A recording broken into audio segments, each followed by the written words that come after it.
I'm joining the World Health Organization's Safe Hands Challenge. Hand washing is one of the most effective ways of preventing the spread of coronavirus.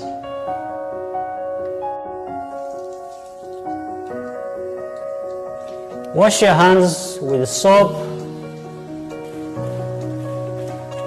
and water for at least 40 to 60 seconds.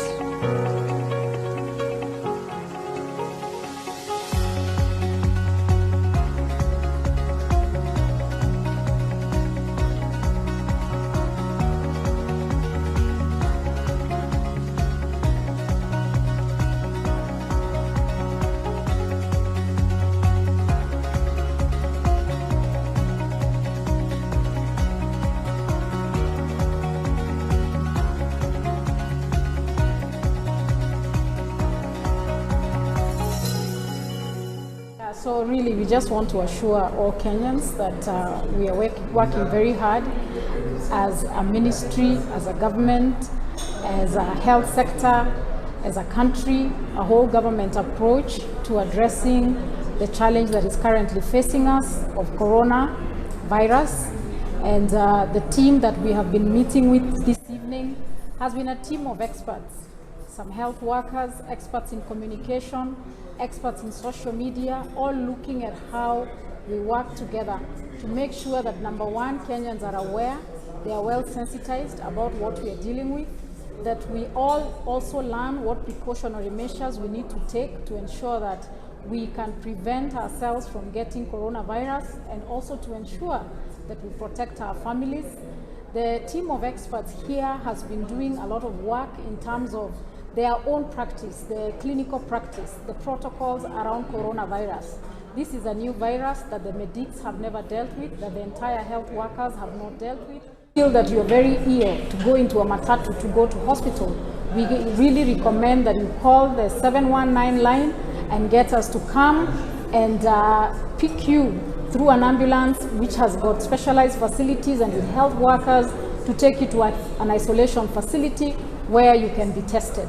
So basically, we are just aligning our coordination and making sure that we have a seamless operation even as we deal with coronavirus. And I just want to thank the entire team, the entire fraternity in communication world, social media world, our experts in health, for their for their commitment and self-sacrifice. We've been sitting here up to very late hours in the night, days on end, and people are here really just volunteering themselves to serve this nation. So my deep appreciation, and to all of us, please keep us hooked up to our conversations, be kept in the loop through #ComeshaCorona. Thank you very much.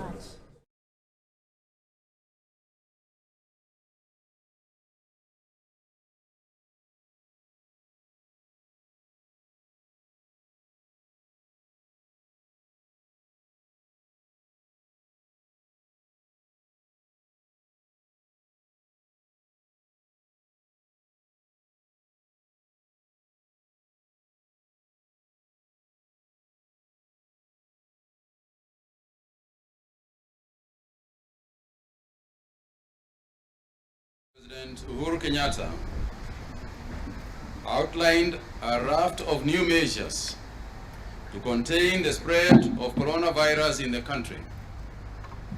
Such measures, among others, include the restriction of movement into and out of designated counties of Nairobi, Mombasa, Kwale, and Kilifi.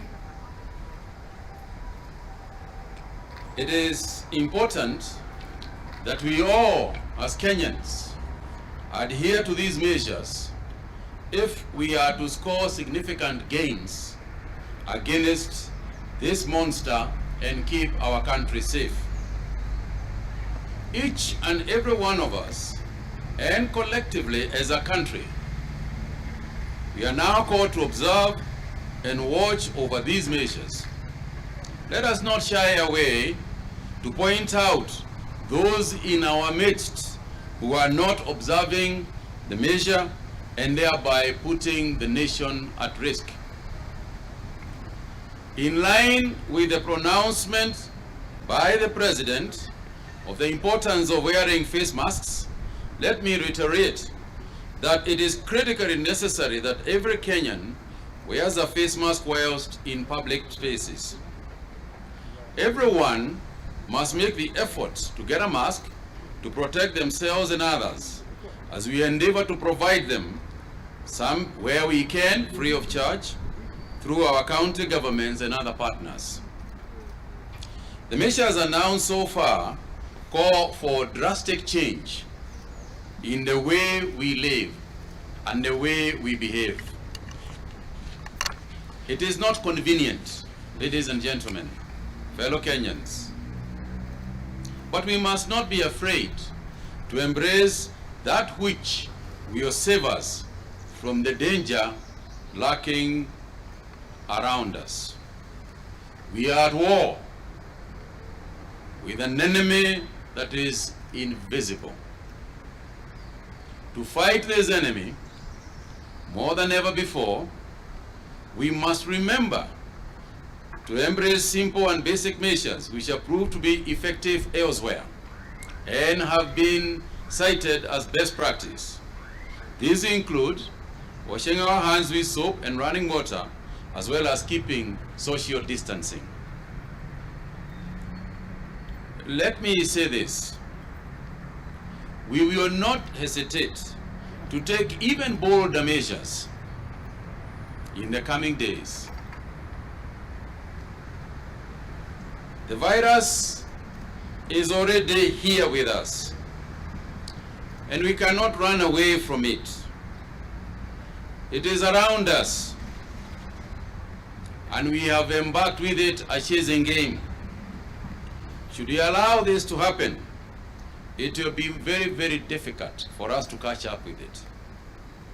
I want to take this opportunity to once again thank our healthcare workers in public, private, and mission hospitals who have worked tirelessly and sometimes under very difficult circumstances. We would not have been able to make the gains that we have had it not been for their dedication.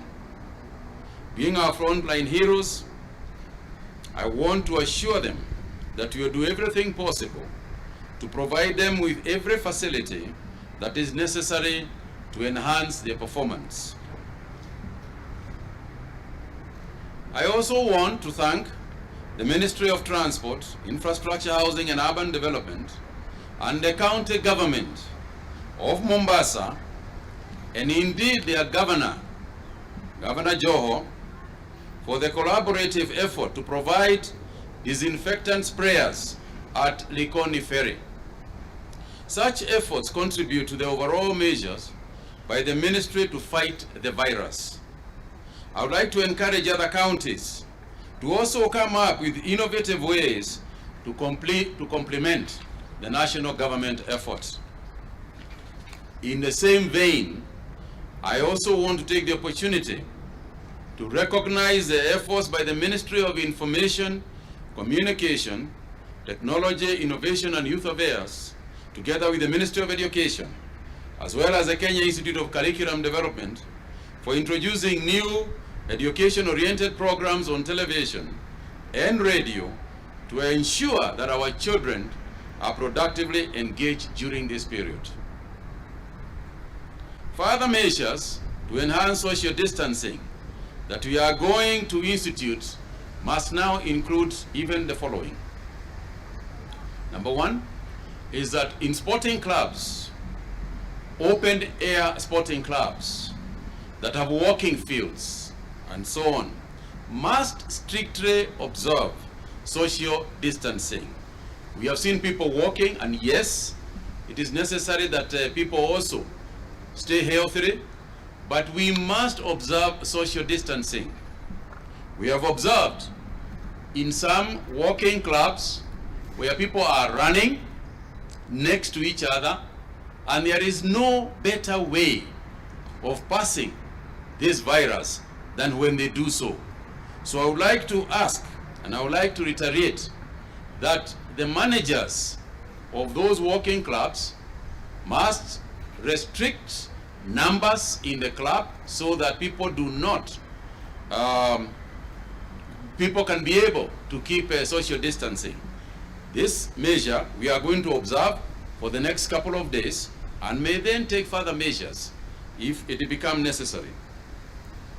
You are aware, it's not a secret that even in golf clubs have also been abused. Consequently, all golf clubs must be closed with immediate effect. Golfers are free to walk, keeping social distances, but there will be no candies in any of those golf clubs. In this particular case, it is actually the reverse. It is the members who will eventually pass the virus to the caddies, and therefore golf clubs will remain closed and the clubhouses will remain closed. Further, testing of all health workers and medical staff, including those in private hospitals, rapid response teams, and all staff in all facilities holding quarantined persons must commence testing with immediate effect. I would like to report that we are lucky that we have started rapid testing in our facilities because we have got new reagents that can allow us to automatically test and not do the manual test that we have been doing. And for that reason, we will be able to carry out those tests very quickly. But it is important that we start with our medical staff, even as we fight to ask them that to be careful. We must also now ensure that we do not have medical staff who are also treating people when they have got the virus and therefore passing the virus to citizens. So we must do that with immediate effect. I am pleased to report that over the last 24 hours, three patients who had been diagnosed as positive have been released from our facilities, having turned negative. However, in the same 24 hours, we have tested 696 samples, out of which 14 people have tested positive for the disease. 12 of the 14 are Kenyans, while 2 are foreign nationals. Of the 4 cases, four cases have a recent history of travel from Tanzania, South Africa, UAE, and the United States. 4 of them are from quarantine facilities, while 10 were picked by our surveillance teams. This now brings the total number of those who have tested positive for the disease in Kenya to 172. The 14 people that I mentioned have already been moved to isolation facilities, and contact tracing has begun earnestly. Fellow Kenyans, let us brace ourselves for bad news. Let us be ready, because all the measures that we are going to take will not stop the disease abruptly. It is already here with us. There are 2 things that are fortunate for us. One is that the disease that Kenyans are getting is very mild. We have been getting very mild. Out of the 14 people that I mentioned, for instance, 7 are from Nairobi. Mombasa has 2 new ones. Machakos has 1. Kisii has 1. Kiambu has 1. And Mandera has 2 cases. And the 2 reported cases from Mandera is a recent travel from Mombasa County. That explains why the decision by the president was taken yesterday to close some of the areas where we feel people moving into and out of are causing further spread of the virus. I'm also pleased about the cooperation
Welcome back to Punchline Africa Television from the command center of the politics of Punchline and politics of COVID. I am David Matanga, and in the studios back in Nairobi is none other than Miriam Ogutu. We have had a very behind the scenes argument over certain disciplinary actions that discipline that human beings take. But that is for another day. We shall look at all those things later in another show. But thank you very much, Miriam. Let's concentrate on our subject this afternoon, Africa, the glance and the world. How are things standing? From the point of view in your place, we seem to be in a very bad shape. And that shape is moving from the Minister of Health of Kenya. He said something that worried everyone, that we are soon climbing a very tough time. The climbing will be tougher. So let's tighten our belts. Over to you. Let's see elsewhere in Africa how things have happened. I happen to have done picked up something from which starts with Chad. Is that so? Mm-hmm. Oh, thank you very much. So lead me away and let me swim together across the bridge as it stands. Thank you very much. All right. Thank you so much, our viewers, and a very good afternoon to you. Good evening, good morning. I know it's still morning in some parts of Africa. This is Diaspora Dispatches, where we get to look at other news making headlines across Africa, as we did yesterday and we have been doing. And so we're going to look at a few countries in the continent and a few news making headlines so that we are up to date with also other things that are happening in this continent outside of the COVID-19. It is the core of our conversation, because as we see now, the numbers of infections here in Africa continue to rise slowly but steady, and even the number of deaths there I see have surpassed 500. So we have a need and a cause to keep talking about it, to keep creating awareness, and to keep letting you know that it is important for you, our dear African brothers and sisters, wherever you're watching us from, to continue keeping yourself safe, because we want, after this COVID-19 has passed and is over, we still want you here with us on Punchline Television. So make sure that you keep safe. Make sure that you observe these measures that have been given out by even the World Health Organization, which right now is in the middle of a lot of storm. A tweet there by Mr. Trump has even said that the U.S. is considering to stop funding the World Health Organization. And just before I get into the news, also another text I received here, another information I received here just a short while ago from South Africa. And what is happening is that that information by... All right, I'll look. So the South African President Cyril Ramaphosa places Communications Minister Stella Ndabeni-Abrahams on 2-month leave for violating COVID-19 lockdown rules. 1 month will be unpaid. Doctor, this is very punitive measure there that Cyril Ramaphosa has put in place. I remember seeing this minister going to a mall and trying to walk around, and she took a video saying that she does not care about the COVID-19. And this was just a time where South Africa's number was just beginning to go up. So being that she is a minister in the cabinet of President Cyril Ramaphosa, and she went against a directive that was given by her own boss, and she went out and she was saying she didn't care. She was not wearing any protective measure, and she said she didn't care. Either way, she has to go out and go on about her life as if nothing was happening. And now we see this move by South African President Cyril Ramaphosa.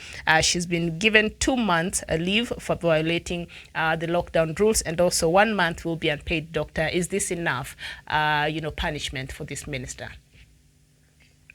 No. I told you, have you seen that? Mm-hmm. No. This is a minister who should give an example. This is a minister who should be a role model for the younger people, the younger generation. The people who are looking up to her, the people, the nation that is devastated by the pandemic. And she goes in that it doesn't become normal business for individuals. It now becomes a public issue that the minister should have been sacked, not given 2 months suspension. Should have been sacked. And the Kenya, if it was in Kenya, the minister would have gone to jail, like the deputy governor of Kilifi. No business about that. But South African laws are different laws, Miriam. Mm-hmm. That is role modeling. A role model, you must show good example. Mm-hmm. You must walk with dignity. You are broadcasting to millions who admire you. You can't go and walk naked in the park and then come back to advertise a product. Impossible. This is a Minister of Information. She's the one who a spokeswoman of the government. Hello? Mm-hmm. Where did she get the authority mm-hmm. to go in a supermarket, walk naked, or take photographs, or do whatever she wants? She was not. She should have been. She was not. I know she did not walk naked. Yes. She took photographs. Yeah, she but took a given. video. Mm-hmm. Yeah, Miriam. Mm-hmm. if she does such a manner in public nuisance, a public behavior? What about her private life? We don't want to get into her private life, but if I was President Cyril Ramaphosa, I would have sacked her. I don't think putting her on 2-month leave is enough. Yes, I would have sacked her, yes. Now that has cleansed everything. That's where we have become friends. Yes, we have now become friends again. Let it go that way. You see how it pains. You are not calling for sympathy of her private life. No, you are not for her head. If it was China, bullet. The bullet. Africans, we have bad manners. We have a lot of impunity in Africa. It is that impunity that kills us in Africa, walai. Uhuru Kenyatta tells you, don't go across to Kiambu. You are busy driving to Kiambu. You are busy sneaking through a Panya road in Ruaka. I am sure our production manager who lives near the border must have seen so many cars at night sneaking and so many people walking at night. Our production manager lives around Runda and the Kiambu border. The border, the border of where? Yes, near the border. He's in Nairobi district, but he lives near the border between Nairobi and Kiambu. He's actually in Kiambu. So there are so many Panya roads there that take you into Kiambu. Our manager actually lives in Kiambu. Only that is part of where he stays is part of where has been accepted to come into Nairobi. Yes, so he's safe. No, it is part of Nairobi. It is part. He lives in Nairobi, near Runda, in Runda area there. If you can, yesterday by evening, if you went there and saw how many people are walking there, the numbers are unusual. Because people left their cars behind, but they took their bodies to walk through Panya Road, to walk up to Thika. So people are trying to beat this whole drangent of cessation of movement into Nairobi and outside Nairobi. Discipline. Thank you for that news of South Africa. All right. Let's go to Chad. Let's go to Chad, where a judge in Senegal has granted Chad's former minister Hissène Habré a 2-month leave from prison, where he is having a life sentence for crimes against humanity, as the jail is being used to hold new detainees in coronavirus quarantine. Habré, who ruled Chad from 1982 to 1990, was convicted of war crimes and crimes against humanity at an African Union-backed trial in the Senegalese capital in Dakar in 2016. A Chadian commission of inquiry estimated 40,000 people were killed by this regime. I'm surprised. African Union used to work back then, so they backed the trial of this former former Chad's president, who doctor, because I know you have a better understanding of this story. Why was he imprisoned in Senegal, and yet he's a former president of Chad? Okay, Mr. Hissène Habré. Hissène Habré was a president of Chad. He was overthrown by Debris Habré, the current chairman, in connection with Musa Mohamed Faki, the current foreign minister.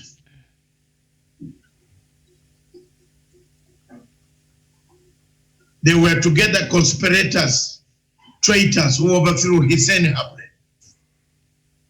Hissène Habré took exile life in Senegal. While he was in Senegal, France pressurized Senegal to bring him in court. They first wanted, by then, there was no international criminal court. So he could not be brought to the ICC.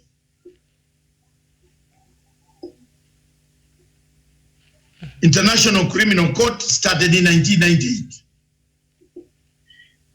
Hissène Habré,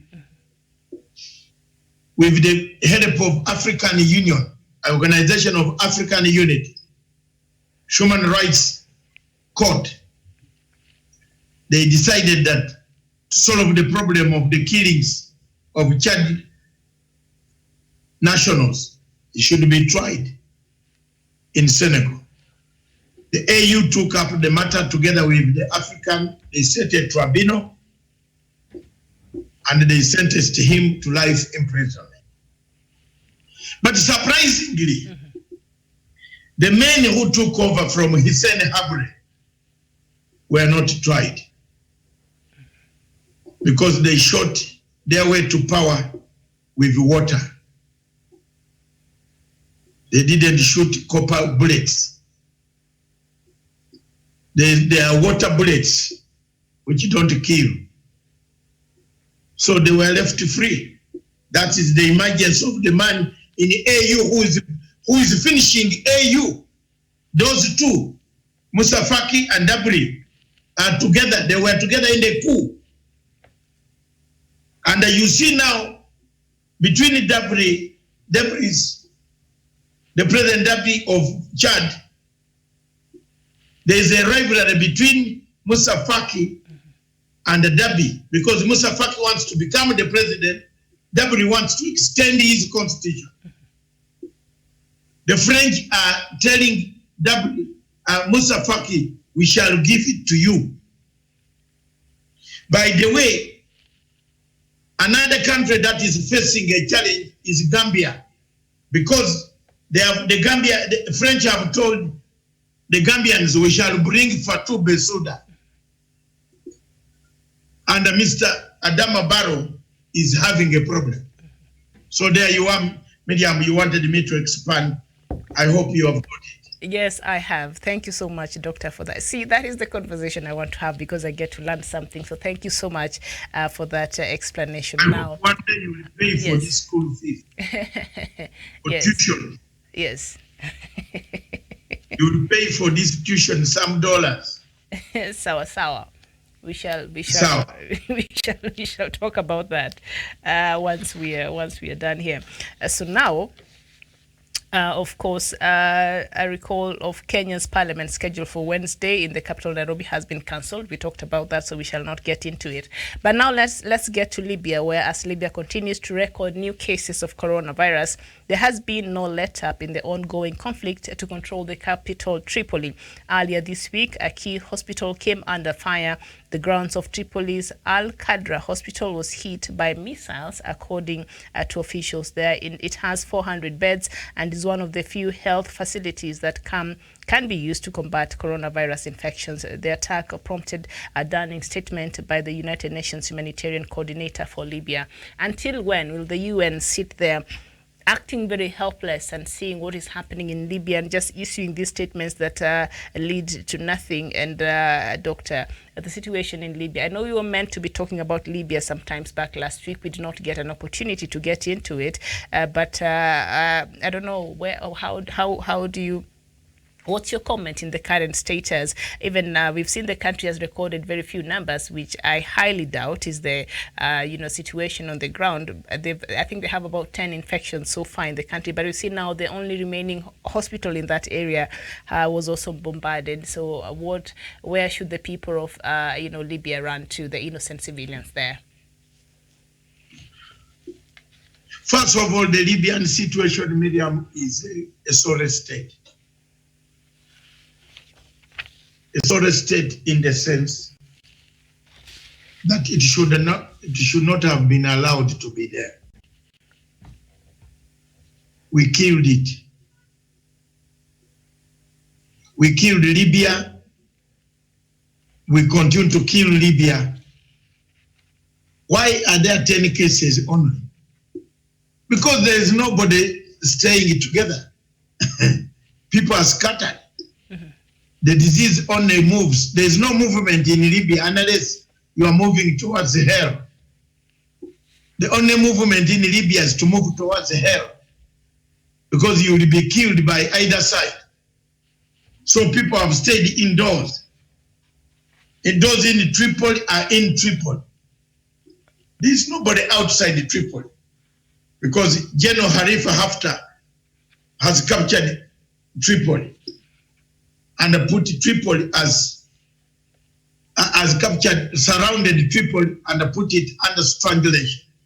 The best political word is political strangulation.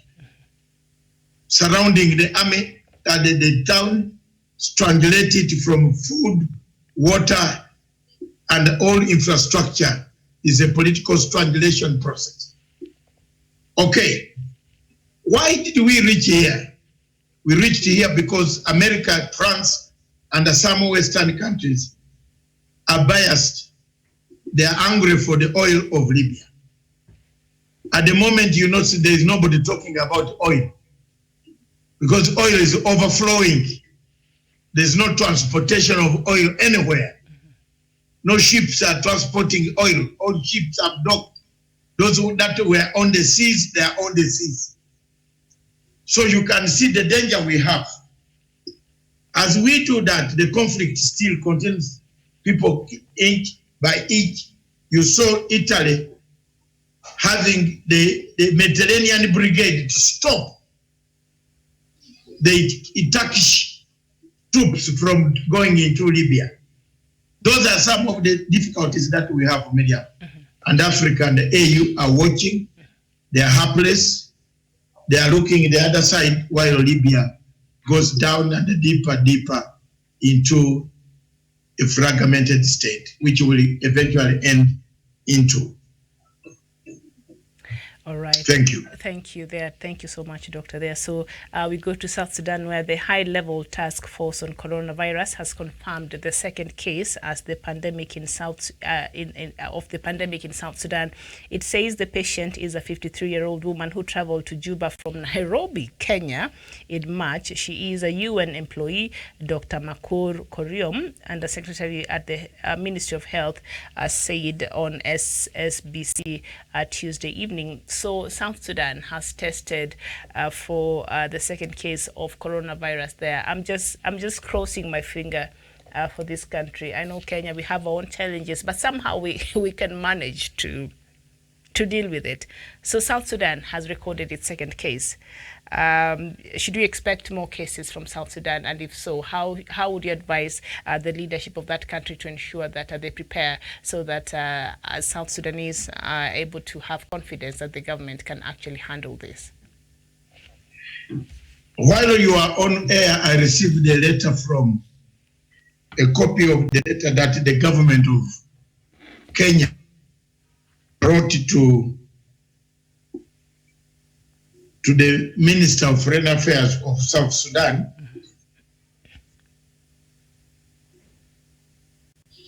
and let Stephen bring it on air. I've sent it to Stephen. This letter from the Minister of Foreign Affairs cancelling the earlier request by South Sudan government to allow one of the ministers to come to Nairobi for medical treatment. Have you seen it somewhere? Mm-hmm. So it shows you that situation there, once it starts breaking out, it will be unmanageable. So the Minister of Foreign Affairs of Kenya has revoked that application that was given, permission that was given, Honorable, what is his name? Honorable Malek Kwok Mayom from Juba for treatment in Nairobi, for specialized treatment, has the honor to inform you that they have now cancelled that application because he didn't provide whom is going to look after him in Nairobi. There are no relatives. Everybody in the hospital has run off. So Kenya, having cut down the airspace and so on, it cannot allow a case from outside. So the Ministry of Foreign Affairs cancelled that. So let's expect more South Sudan as things continue. I hope it doesn't go within the barracks where the soldiers are assembled. Because once you see the soldiers who had assembled starting to go away, then you know that that is definitely a resumption of the war that had taken place, which had silenced as a result of the peace agreement. Thank you. All right, very well there. We seem to have lost Dr. Matanga there. So right now, let me just go through some news making headline. I don't know why I'm being lost. Now I'm being got. Oh, guess what? They're working on it. My mouse is just moving and touching on the thing without me knowing. Thank you very much. I'll keep it very far so that I don't touch it. All right, doctor is back then. Very, very well. So doctor, thank you so much for that. Now, in South Africa again, a 55-year-old man has appeared in a South African court accused of spreading fake news about coronavirus. South Africa, which is under a 3-week lockdown, has recently introduced regulations which make sharing or reporting misinformation about COVID-19 illegal and punishable by up to 6 months in prison, a fine, or both. So in a video which has been widely circulated, he said that 10,000 workers going door to door to test for coronavirus do not, under any circumstances. He was telling people not to allow these health officials to test them, because South Africa rolled out a mass testing on South Africans there. So he was telling people not to allow these people to test them, not to open their doors. And we've seen such fake news, doctor, here in the country, and we were even talking about that earlier. Tweet by one of our leaders here. So how should African countries punish such people who, in this time of crisis, they still want to bring other issues that might might go against what the governments are trying to do in terms of curbing the spread of this virus? I think fake news and the media play a very negative role. Some media agencies and fake news which can be generated by anybody on, we have seen the dangers of addiction. Media, people are addicted to selfies. Even themselves, when they sit in their houses, they want to take selfies. They not to allow freedom of others. And people even take pictures of their babies, newly born babies, and put them on the media. The baby has not said, put me a picture on the media. People, yes, these ladies don't speak. It's like when you are born and your father tells you to be baptized. Did you agree to be baptized? You need to that's why they do reconfirmation. I believe you are also Anglican like I am. Yes, there is a confirmation. Yes, from the age of 12. Yes. Yes, there is confirmation. That's why when you are baptized young, there is that confirmation, whether you know the rules, the 10 Commandments, the catechism, all these things.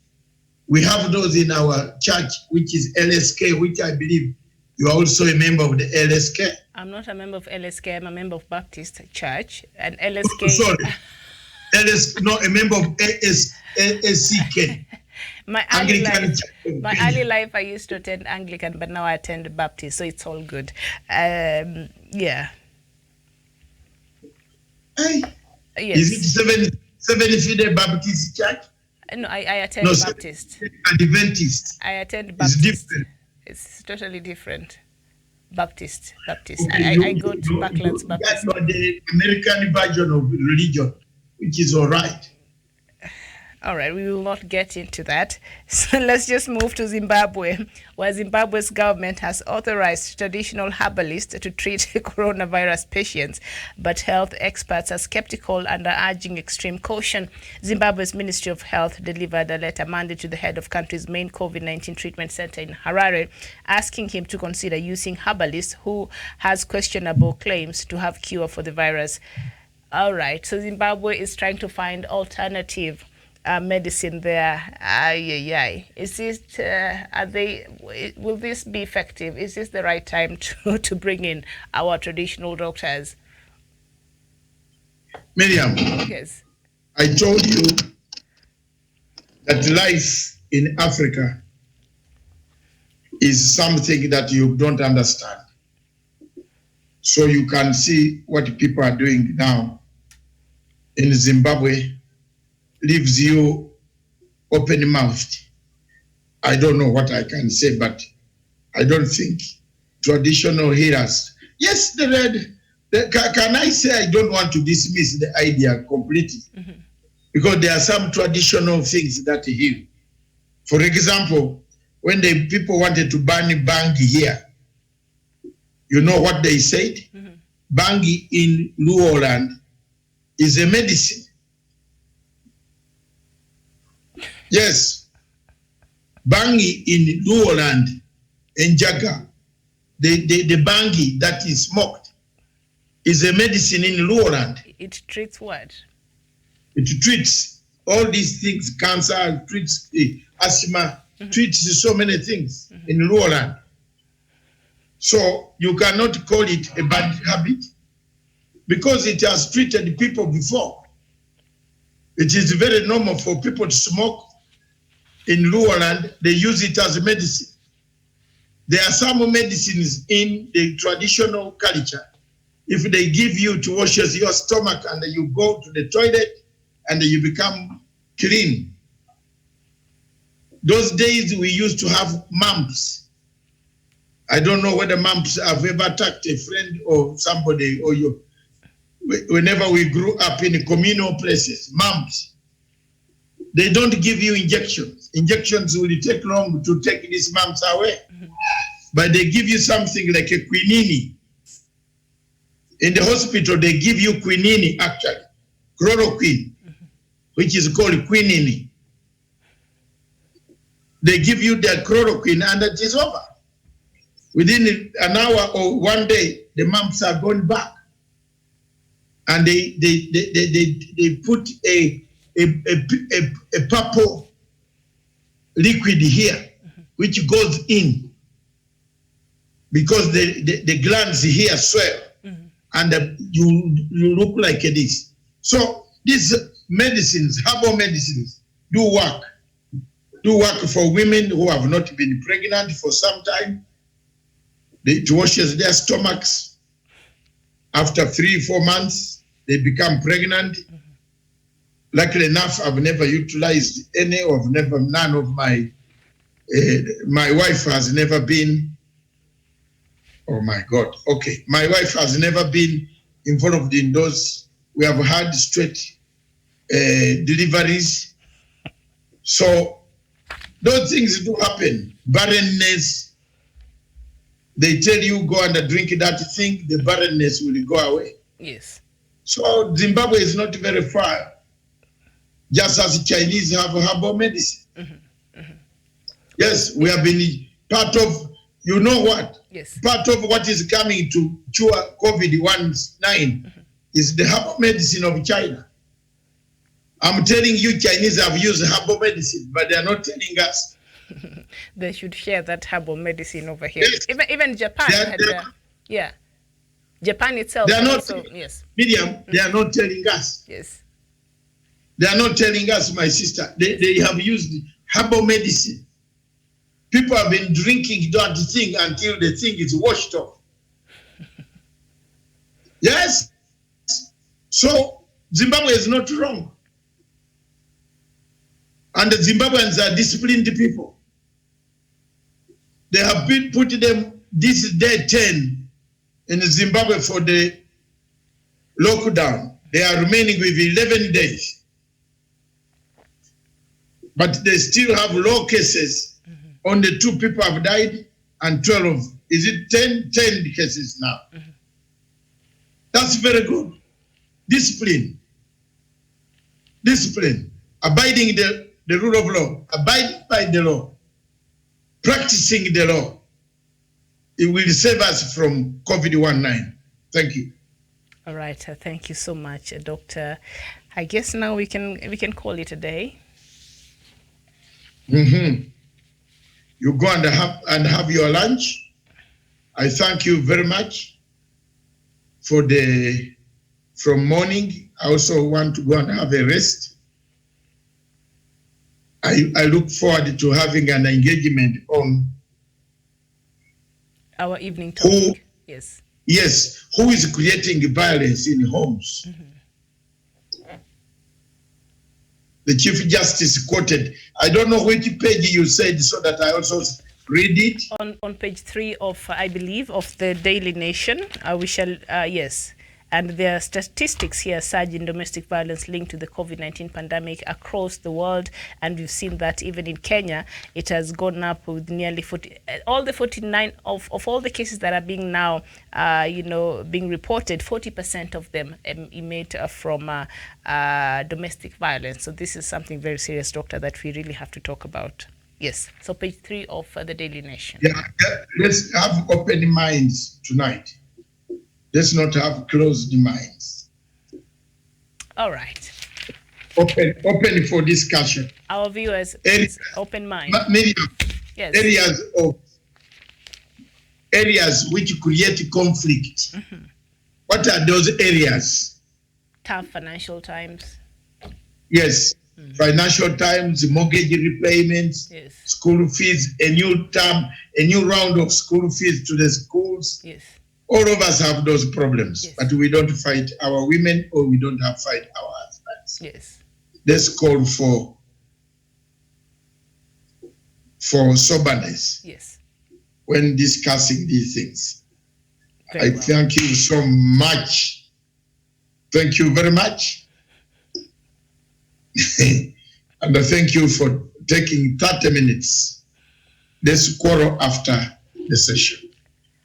Thank you very much, viewers. For me, in my standing position now, I call it a day, and as usual, I bring in my thing is here. Miriam, just wait. My banana is part of the vitamins that the doctors are recommending to eat.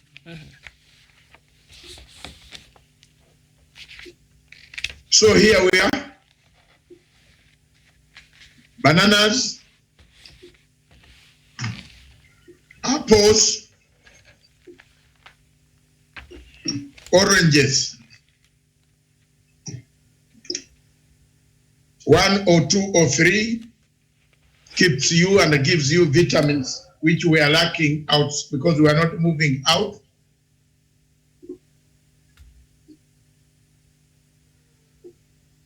And it helps your immune system. All right, good for you.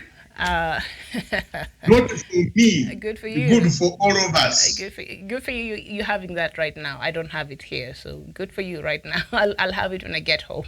So thank you, Doctor. Thank you so much. And thank you to all viewers there. Yes, keep healthy there as Doctor is trying to advise all of us. So we shall see you here at 8 p.m. For another show where we shall be looking at these very worrying statistics about the increase in domestic violence since a lot of lockdowns have been announced across the globe. My name is Miriam Ogutu from Punchline Africa, headquarters here in the studio. It is bye-bye, and thank you so much for watching. I'm joining the World Health Organization's Safe Hands Challenge. Hand washing is one of the most effective ways of preventing the spread of coronavirus.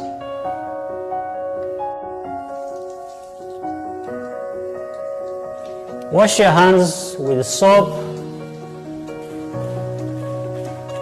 and water for at least 40 to 60 seconds.